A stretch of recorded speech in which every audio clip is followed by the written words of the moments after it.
അതുല്യ എന്ന പെൺകുട്ടി ഇന്ന് മലയാളികൾക്ക് നോവായി മാറുകയാണ്. അതുല്യയെ ഭർത്താവ് സതീഷ് ശങ്കർ അതിക്രൂരമായി മർദ്ദിച്ച് അവസാനം നിക്കക്കള്ളിയില്ലാതെ അവൾ ആത്മഹത്യ ചെയ്യേണ്ടി വന്നു എന്നാണ് പറയുന്നത്. പക്ഷേ അയാൾ കൊന്നതാണോ എന്നുള്ളത് പോസ്റ്റ്മോർട്ടം റിപ്പോർട്ട് പുറത്തു വന്നതിന് ശേഷം മാത്രമേ അറിയാൻ സാധിക്കൂ.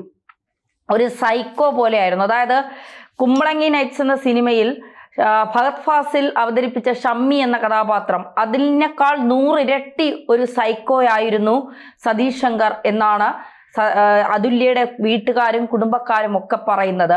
അതുല്യയുടെ അച്ഛൻ രാജശേഖരൻ പിള്ള 25 വർഷമായി സൗദിയിൽ ജോലി ചെയ്തിരുന്ന ആളാണ്. പിന്നീട് അദ്ദേഹം നാട്ടിലെത്തി ഓട്ടോഷ ഓട്ടിക്കുന്ന ഒരു തൊഴിലാളിയാണ്. അദ്ദേഹത്തിനും അദ്ദേഹത്തിന്റെ ഭാര്യയോടും ഒപ്പമാണ് അതുല്യയുടെ 10 വയസ്സുകാരിയായ മകൾ ആരാധ്യ നിൽക്കുന്നത്. അതായത് കുഞ്ഞിനെയും കൊണ്ടുപോയി ഷാർജയിൽ ഒരുമിച്ച് താമസിക്കാൻ പറ്റുമായിരുന്നിട്ടും കുഞ്ഞിനെ ഇവിടെ നിർത്തിയിട്ട് പോയത് കുഞ്ഞുമായി സതീഷ് ശങ്കറിന് ആത്മബന്ധമില്ലായിരുന്നു. കുഞ്ഞിനെ കാണുന്നത് പോലും അയാൾക്ക് ഇഷ്ടമില്ലായിരുന്നു. അതുകൊണ്ടാണ് നാട്ടിൽ അച്ഛനും അമ്മയോടുമൊപ്പം അതുല്യ മകളെ നിർത്തിയിരുന്നത്. സ്വന്തം മകളോട് ഇങ്ങനെ കാണിക്കുന്ന അയാൾ ഭാര്യയോട് ഏത് വിധമായിരിക്കും പെരുമാറുന്നത് എന്ന് നമുക്ക് ആലോചിക്കാവുന്നതേ ഉള്ളൂ. അതുല്യയ്ക്ക് സൗന്ദര്യം കൂടി. അവൾ വെളുത്ത നിറമുള്ളവളായി. നിനക്ക് ഇത്ര വെളുപ്പ് വേണ്ടടി എന്ന് പറഞ്ഞുകൊണ്ടാണ് പല തവണ അതുല്യെ ഉപദ്രവിക്കുന്നതും കസേര കൊണ്ട് അടിക്കുന്നതും കത്തുകൊണ്ട് കുത്തുന്നതും മുടി ചുരുട്ടിപ്പിടിച്ച് ചുമരിലടിക്കുന്നതും ഒക്കെ. അതായത് ഒരു സിനിമയിൽ നമ്മൾ കാണുന്ന രീതിയിലുള്ള അതേ ഉപദ്രവ പാത തന്നെയാണ് സതീഷ് ശങ്കറും പിന്തുടർന്നത്. മാതാപിതാക്കൾ ഇപ്പോൾ മക്കളെ കല്യാണം കഴിച്ചു കൊടുക്കുന്നത് കൊലമരത്തിലേക്കാണോ എന്നുള്ള സംശയം കൂടിയാണ് ഇവിടെ ചോദ്യം ചെയ്യപ്പെടുന്നത്. കഴിഞ്ഞ 2-3 ആഴ്ചയ്ക്ക് മുമ്പാണ് നമ്മൾ കേട്ടത് വിഭജിക എന്ന് പറയുന്ന ഒരു പെൺകുട്ടിയും 1 വയസ്സുള്ള മകളും തൂങ്ങി മരിച്ചത് ഫ്ളാറ്റിൽ. ഇതുപോലെ തന്നെ ഭർത്താവിന്റെ നിരന്തര പീഡനം സഹിക്കാൻ വയ്യാതെ ഭർത്താവിന്റെ അച്ഛന്റെയും അമ്മയുടെയും നിരന്തര പീഡനം ഭർത്താവിന്റെ അച്ഛന്റെയും സഹോദരിയുടെയും ഭർത്താവിന്റെ നിരന്തര പീഡനം സഹിക്കാൻ വയ്യാതെയാണ് വിഭജിക 1 വയസ്സായ മകളുടെ മുഖം കണ്ട് കൊതി തീരുന്നതിന് മുൻപ് ആ പെൺകുട്ടി യാത്രയായത്. അതുപോലെ തന്നെയാണ് ഇവിടെയും. എന്താണ് ഈ പെൺകുട്ടികൾ ചെയ്യുന്ന തെറ്റെന്ന് ചോദിച്ചാൽ നമുക്കറിയില്ല. സഖികെട്ട് തിരിച്ച് നാട്ടിലേക്ക് വിളിച്ചിട്ടും ഭർത്താവ് വിടുന്നില്ല. പാസ്പോർട്ടൊക്കെ പിടിച്ചു വാങ്ങി വെച്ചാൽ എങ്ങനെയാണ് ആ പെൺകുട്ടിക്ക് പോകാൻ കഴിയുന്നത്? അത്രമാത്രം ക്രൂരത അനുഭവിച്ച് അതിന് ശേഷമാണ് ആ പെൺകുട്ടി മരിക്കുന്നത് എന്നുള്ളതാണ്. അതുല്യ സഹോദരിക്ക് അയച്ചു കൊടുത്ത വീഡിയോയിലാണ് ഈ സതീഷ് ശങ്കർ സൈക്കോയെ പോലെ പെരുമാറുന്നത്. സതീഷ് ശങ്കറിനെതിരെ കുടുംബം ചവറ തെക്കുംഭാഗം പോലീസ് സ്റ്റേഷനിൽ പരാതി നൽകിയിട്ടുണ്ട്. പീഡനങ്ങൾ ബന്ധുക്കൾ അറിയണമെന്ന ഉദ്ദേശത്തോടെയാണ് വീഡിയോ അതുല്യ അയച്ചു നൽകിയത്. ശരീരത്തിൽ മർദ്ദനമേറ്റതിന്റെ പാടുകൾ കാണാം. വളരെ ക്രൂരമായാണ് സതീഷ് അതുല്യയോട് പെരുമാറിയിരുന്നതെന്ന് ദൃശ്യങ്ങൾ വ്യക്തമാക്കുന്നു. ചില വീഡിയോകളിൽ അതുല്യ നിലവിളിക്കുന്ന ശബ്ദവും കേൾക്കാം. ശരീരത്തിൽ അടിയേറ്റ പാടുകൾ, കറുത്ത് കല്ലിച്ചു കിടക്കുന്നു. സതീഷ് പരസ്പര ബന്ധമില്ലാതെ സംസാരിക്കുന്നതും വീഡിയോയിൽ കാണാം.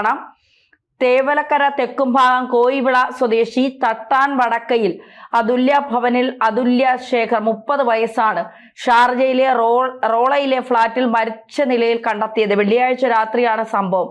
ദുബായിലെ കെട്ടിട നിർമ്മാണ കമ്പനിയിൽ എഞ്ചിനീയറായ ഭർത്താവ് സതീഷും അതുല്യയുമായി രാത്രി വഴക്കുണ്ടായതായി ബന്ധുക്കൾ പറയുന്നു. തുടർന്ന് സതീഷ് കൂട്ടുകാരോടൊപ്പം അജ്മാനിൽ പോയി പുലർച്ചെ 4:30 തിരിച്ചെത്തിയപ്പോഴാണ് മരിച്ച നിലയിൽ അതുല്യെ കാണുന്നത്.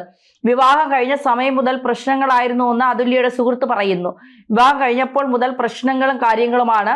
അവളുടെ 17ാമത്തെ വയസ്സിലാണ് എൻഗേജ്മെന്റ് കഴിഞ്ഞത്. 18ാമത്തെ വയസ്സിൽ വിവാഹം കഴിഞ്ഞു. ഭർത്താവ് ഇടയ്ക്കിടെ ഇതുപോലെ മാനസികമായി ബുദ്ധിമുട്ടുണ്ടാക്കും, ശാരീരികമായി ഉപദ്രവിക്കും. പിണങ്ങിയാലും പിന്നീട് പൊരുത്തപ്പെട്ട് മാപ്പൊക്കെ പറഞ്ഞു വരുമ്പോഴേക്ക് ഇവൾക്ക് ഭയങ്കര സ്നേഹമായിരുന്നു അയാളോട്.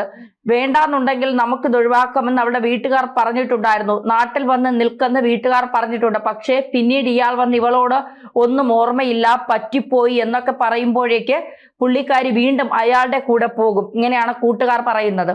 3 മാസം മുമ്പ് നാട്ടിൽ വന്നിട്ടുണ്ടായിരുന്നു. ഫാമിലി വിസയ്ക്കാണ് വന്നത്. ആദ്യം വിസിറ്റിംഗ് വിസയിലാണ് പോയത്. പിന്നീട് കുഞ്ഞിന്റെ പാസ്പോർട്ട് പുതുക്കാനും ഫാമിലി വിസയ്ക്കായിട്ടുമാണ് വന്നത്. മകൾ നാട്ടിലാണ് പഠിക്കുന്നത്. അച്ഛനെന്ന് വെച്ചാൽ കുഞ്ഞിന് പേടിയാണ്. പുള്ളിക്ക് മദ്യപിക്കാതെ പറ്റത്തില്ല. ഡെയിലി മദ്യപിക്കും. മാത്രമല്ല ഉപദ്രവിക്കുകയും ചെയ്യും. പ്രായത്തിന്റെ വ്യത്യാസം കാരണം ഇയാൾക്ക് ഈഗോയും ഉണ്ടായി. കൂടുതലും അത് തന്നെയാണ് വഴക്കിന് കാരണം. ഇതെല്ലാം അതുല്യ പറഞ്ഞിട്ടുണ്ട്. വിളിച്ച് കരയാറുമുണ്ട്. ആശ്വസിപ്പിക്കാനല്ലേ പറ്റൂ. ഏകദേശം സൈക്കോ കാണിക്കുന്നത് പോലെയാണ് അയാൾ കാണിക്കുന്നത്. എന്നിട്ടൊന്നും ഓർമ്മയില്ല എന്ന് പറയുകയും ചെയ്യും. സതീഷ് ജോലിക്ക് പോകുമ്പോൾ ഫ്ലാറ്റ് പുറത്ത് നിന്ന് ലോക്ക് ചെയ്യും. ജോലി കഴിഞ്ഞ് വരുമ്പോൾ പുറത്തെ ലോക്ക് തുറന്ന ശേഷം അകത്തെ ലോക്ക് തുറന്നു കൊടുക്കണം. അങ്ങനെയാണ് അവിടെ നടന്നുകൊണ്ടിരുന്നത്. അവൾ ഡിഗ്രി പൂർത്തിയാക്കി, കമ്പ്യൂട്ടർ പഠനം പൂർത്തിയാക്കി ജോലിക്ക് കയറാനിരുന്നതാണ്. പിറന്നാൾ ദിവസം കൂടിയാണ്. സതീഷ് സ്ഥിരം മദ്യപിക്കുന്നയാളാണെന്നും അതുല്യ ദേഹോപദ്രവം ഏൽപ്പിക്കാറുണ്ടെന്നും ബന്ധുക്കൾ പറയുന്നു. ഇതുമായി ബന്ധപ്പെട്ട് ഷാർജ പോലീസിൽ മുൻപ് പരാതി നൽകിയിട്ടുണ്ട്. വർഷങ്ങളായി UAE-യിലുള്ള സതീഷ് 1.5 വർഷം മുമ്പാണ് അതുല്യ ഇങ്ങോട്ട് കൊണ്ടുവരുന്നത്. നേരത്തെ ദുബായിലായിരുന്നു താമസം. 1 വർഷമായി ഷാർജയിൽ താമസിക്കുകയായിരുന്നു. ശനിയാഴ്ച സഫാരി മാളിൽ പ്രവർത്തിക്കുന്ന സ്ഥാപനത്തിൽ പുതുതായി ജോലിക്ക് പ്രവേശിക്കേണ്ടതായിരുന്നു അതുല്യ. ദുബായിലെ അരോമ കോൺട്രാക്ടിംഗ് കമ്പനിയിലെ ഉദ്യോഗസ്ഥനാണ് സതീഷ് ശങ്കർ.